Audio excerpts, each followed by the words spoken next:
I'm really pleased to introduce our opening keynote speaker, Mr. Abdalah Mokssit, the Secretary of the WHO UNEP Intergovernmental Panel of Climate Change. Give him a warm applause, please.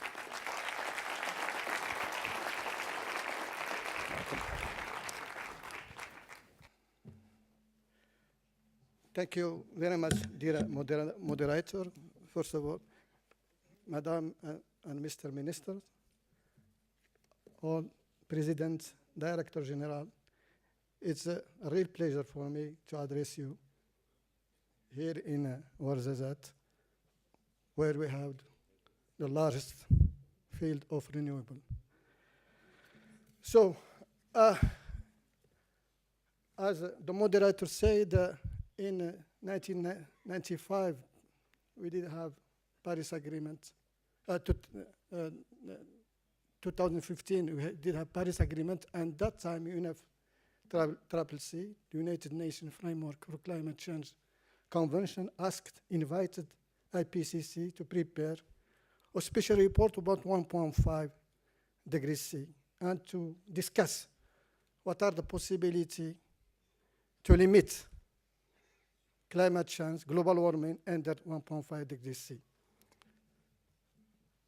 IPCC was tasked, and we delivered just in time before the last COP, the Convention of UNFCCC in Katowice. But I just want to share with you, because now I am really happy and to be in front of target population. I know many, but I don't know all of them. And if I have one objective, at the end of presentation, all of you can be connected to IPCC and be involved to IPCC. But what are the outcomes from IPCC, Special Report 1.5? There are 4 key messages that I put them in the back of my visit card. And if I have one objective for all of you, is to keep this key message. There are 4.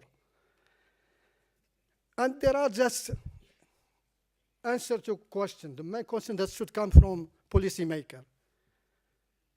The first one, are we living in climate change?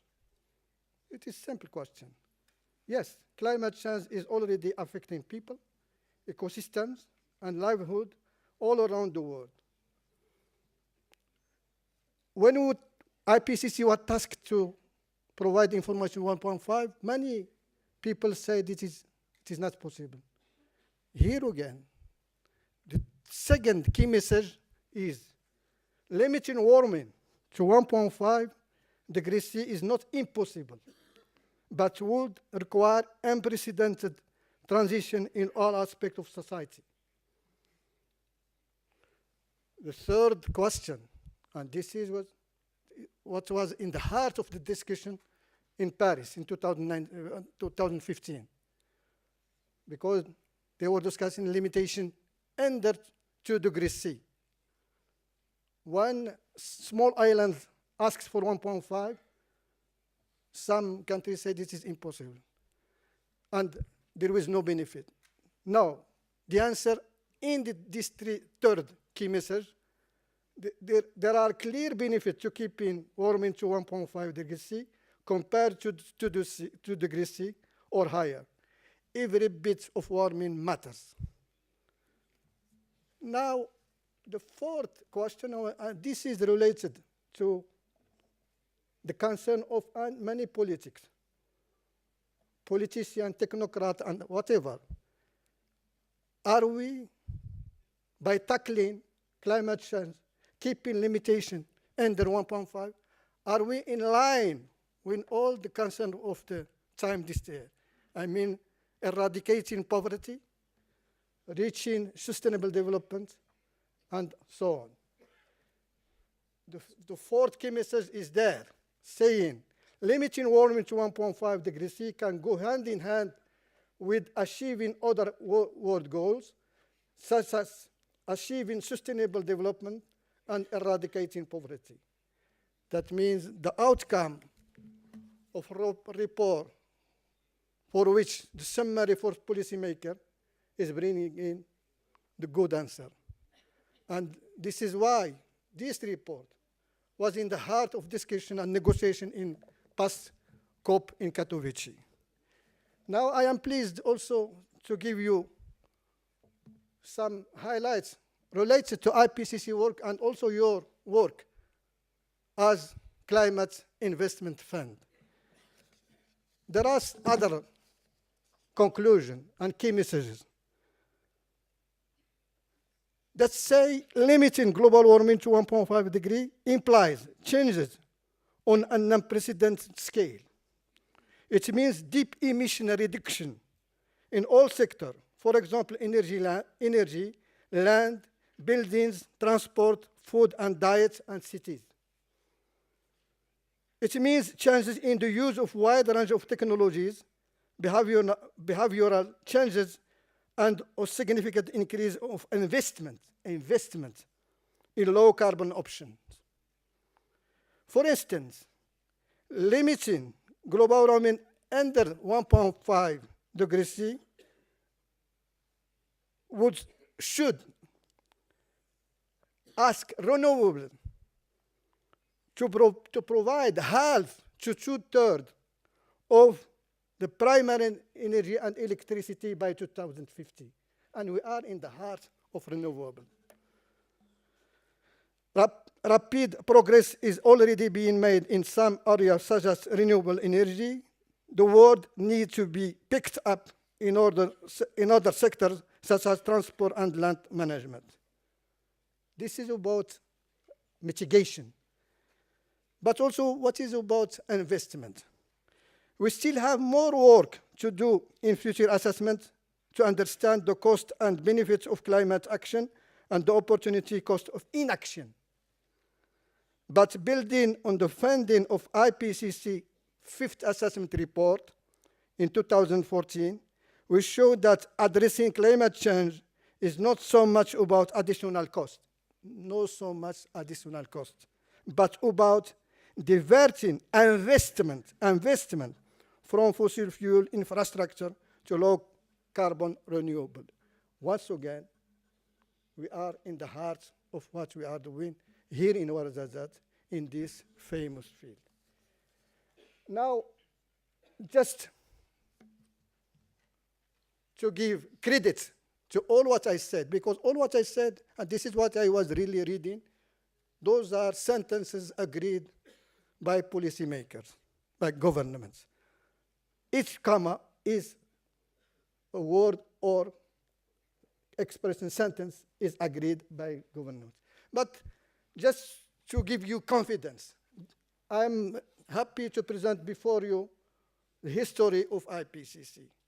The IPCC was established in 1988 by the World Meteorological Organization and United Nations Environment Program. And IPCC was producing a number of reports. The first assessment report in 1990, but maybe you don't know, it is thanks to this report that we established the United Nations Framework for Climate Change Convention. IPCC was the trigger for UNFCCC. In 1995, IPCC produced the second assessment report, but also, maybe you know, that it was critical for Kyoto Protocol. Without IPCC report, the numbers in Kyoto Protocol were not to be there. The third assessment report, as we were advancing science, we were also introducing concept. The third assessment report introduced the concept of adaptation. While the fourth assessment report started to use numbers, and we started by this limitation under 2 degrees C.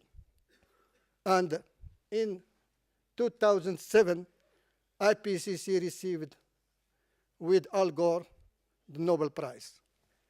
The fifth assessment report was the critical input for Paris Agreement, and thanks to IPCC report that we did have this world consensus. And from Paris, as I said, That time, we did have enough research about limitation under 2 degrees C, but we didn't have enough to consider the possibility to look for research under the anomaly under 1.5. And then we were invited and we delivered just before Katowice. But we are now living the 6th assessment cycle for IPCC. And it is by far the most intense cycle in the history of IPCC. And also I want to draw your attention for 2 aspects essential for IPCC. IPCC is not doing research. IPCC is assessing research. The quality of our assessment is at the level of the quality and how it is reached the research already undertaken. That means I am addressing to you, finance people, to undertake a lot of research to be assessed by IPCC. And this is something we are giving more attention in this cycle as well and to coming cycle. IPCC report should be neutral about policy. We are providing many options for decision maker, but we never say to anyone, this is the option you should take.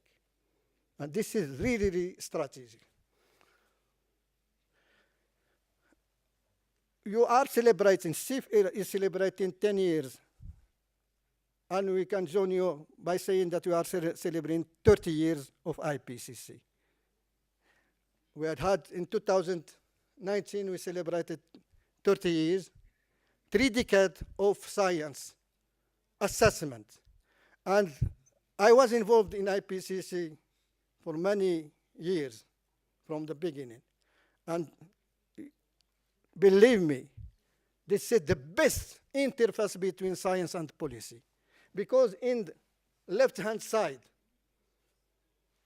you have the Intergovernmental Panel of Climate Change, which is composed by 195 countries, member states, working in plenaries. We have almost 2 plenaries till 3 plenaries a year. These plenaries, those meetings are facilitated by bureaus, and the people working to support IPCC are 4 groups. The working group 1 dealing with science basis, working group 2 dealing with vulnerability and impact studies. The 3rd working group is looking for solution mitigation, and we have the task force for greenhouse gas measurement. But all this is there thanks to the contribution on voluntary basis by hundreds and thousands of scientists who are working to improve the quality of assessment of IPCC. Those experts can play many roles as drafting team, as an expert reviewer, or as just review editor. And once again, I take the opportunity to address you, to visit our website, and anyone from you can contribute to IPCC work by just self-declaration, saying, I am expert. IPCC can send to this person all the credentials to download all the drafts, and this expert can provide comments. And if the comments are relevant, he will become, or she will become, contributor to IPCC work.